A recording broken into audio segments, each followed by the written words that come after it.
People will assume that I'm incapable of living out a successful life, creating a family, and having a career of my own, as if the wheelchair I use blocks me from using my intellect or rational judgment.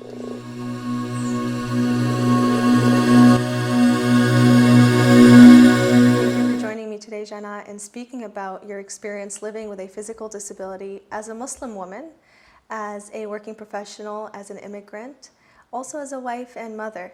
How did it all start for you? I was born with Spina Bfida, which is a birth defect that occurs when the spine and the spinal cord do not form properly. Despite being operated at the age of 2 months and 15 years old, in hopes of improving my quality of living, I have no sensation below my knees. After the second surgery, I was no longer able to walk and had to use a wheelchair for the rest of my life for mobility. Since you said at the age of 15 you had to start using a wheelchair for mobility, how was it growing up in Lebanon with a physical disability and being dependent upon the wheelchair? And also, what are some of the challenges that you faced? Growing up with a physical disability was very challenging and difficult. Starting from my basic human rights, I remember going to school was very difficult and challenging as well, especially where accessibility for people with disabilities is almost absent from the agenda of the Lebanese educational system. Not to mention universities, public institutions. For me, going to school was a heavy struggle because we had to start very challenging conversations with the school early in the summer in order to convince them to move my class from the second floor to the ground floor level, because the school is not fully accessible for someone who uses a wheelchair. Also, I remember during my lunch break, I used to stay by myself in the classroom while all my classmates will be playing outside, and this made me feel lonely and isolated from everyone else. And also, I used to think to myself, why I cannot play outside with them, or why does no one offer to play with me or to stay with me here. And this was due to the lack of accessibility in the playground, which made me feel very isolated. I also faced a lot of transportation challenges. Getting to school was not easy. My parents had to hire a driver for me. I can only imagine how difficult it was to have to advocate for yourself, essentially, to be able to get your basic needs of going to school. And even then at school, it was a challenging time for you.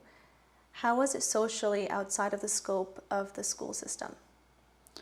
The biggest challenge I encountered is judgment and assumptions that I'm unable. Whenever people see me in the wheelchair, people judged me on everything just because they saw the wheelchair first. I often hear, what's wrong with you? And you're too young to be in a chair. Well, there's nothing wrong with me. And I understand that people's reaction is due to lack of understanding and knowledge and education. People are taught to see the person with a disability as something tragic who is dependent on others. But I want them to know it's the opposite. I have been very independent most of my life. I have traveled to 14 countries around the world. I got my first job when I was 18 years old.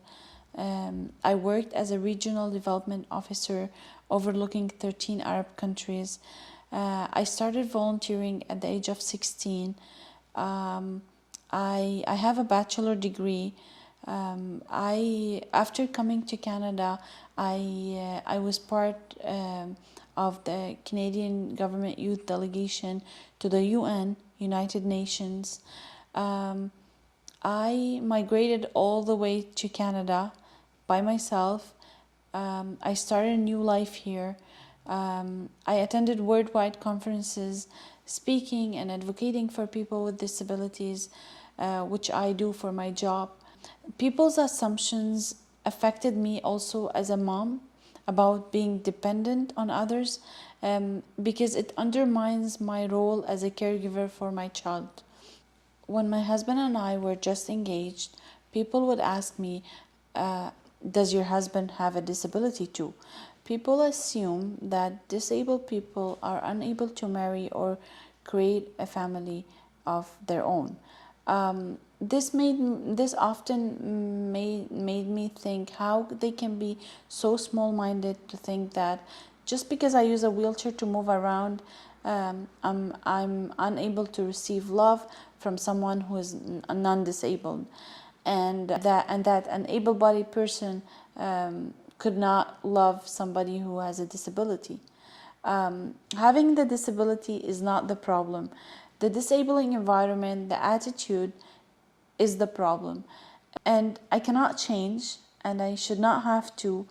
The perception, the thoughts, the way of thinking need to be changed. You mentioned immigrating to Canada all alone and having to situate your life and start your life essentially all over in a new country.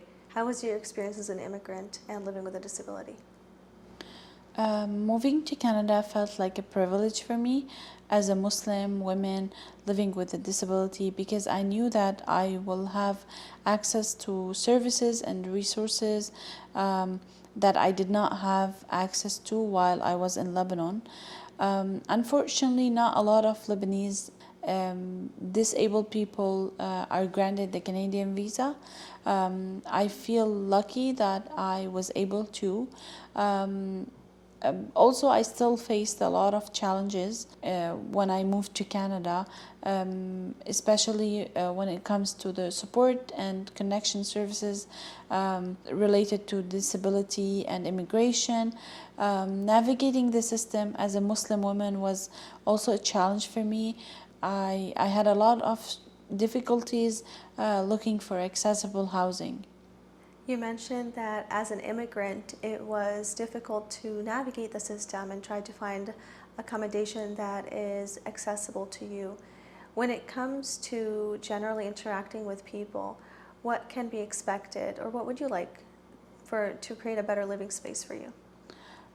Just take into consideration I'm like anyone else who experiences the same emotion, needs, and wants that all humans have. I want to laugh, I want to also have fun and enjoy the freedom of exploring this world. Just respect my fundamental freedoms and basic human rights. You mentioned that there was a lot of judgment based on people's lack of awareness and knowledge regarding a woman living with a physical disability, or essentially anyone living with a physical disability. What kind of stereotypes have you encountered? I faced a lot of discrimination by the virtue of my gender identity, my disability, and my religious belief. People will assume that I'm incapable of living out a successful life, creating a family, and having a career of my own, as if the wheelchair I use blocks me from using my intellect or rational judgment. People assume that I rely heavily on others, especially with any basic task of daily living. People think that there's only one way of doing things, and which is their way. They always express pity, which is not what I need. I just need to be treated normally and respectfully. I remember when I had my baby, a lot of stereotype came our way. Someone asked my husband if we adopted the baby, and I was really shocked with people's reaction when I had my baby and they knew that I had the baby, and they were asked very hurtful questions like, oh, are you even able to take care of your baby? You know, it's really shocking to hear the kind of words that come out of people's mouths and knowing that some things can be so hurtful and people think it's appropriate to say. I can understand that some people might be curious about learning how a young woman is disabled, especially in our Muslim community, when they may not have seen anyone else living with a disability who is really out and about, living life fully and achieving a lot of wonderful things. Having said all that, what is the right way to approach someone if you are curious? And should you even do it, or should you just not? Just treat me as you treat any other adults. I don't need apologies. I don't need handouts or pity for having disability. I'm fully capable of knowing when to ask for help or when I need help, and I'm always willing to ask if necessary. And that tends to be the case from my understanding from other people with disabilities. I don't mind people asking questions, but some people are very hurtful and judgmental in the way they ask the question. Always ask in a very polite and respectful manner. Don't probe for details. Don't ask inappropriate questions that you would not ask anyone else. I know you have a precious daughter who just turned 1. How is your experience being a mom? It's not always easy. I can't imagine motherhood is easy for anyone. I deal with my own personal struggles, as does any woman. For example, for me, when I was still pregnant and in the nesting phase, my main concern was making everything accessible for the wheelchair. This meant that the crib, the baby crib, has to be raised to the wheelchair level so that I can reach my baby. Same thing for the bassinet and the changing table.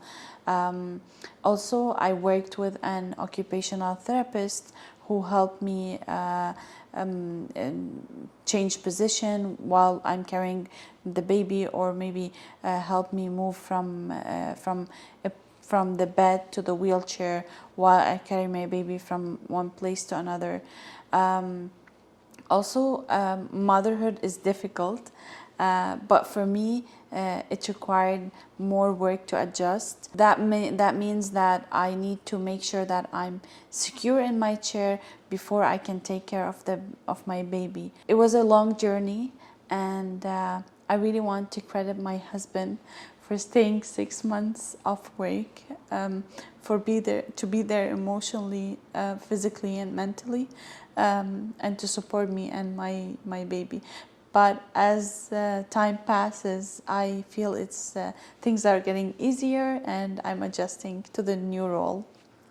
I'm really glad to hear that you have a supportive husband who is a great role model for your daughter, and he's there to support and be a great father and husband. For someone who is also physically disabled and possibly also fully reliant on the wheelchair for mobility, what advice do you have? Be your own advocate. Educate people about disability issues. Talk about visible and invisible disabilities.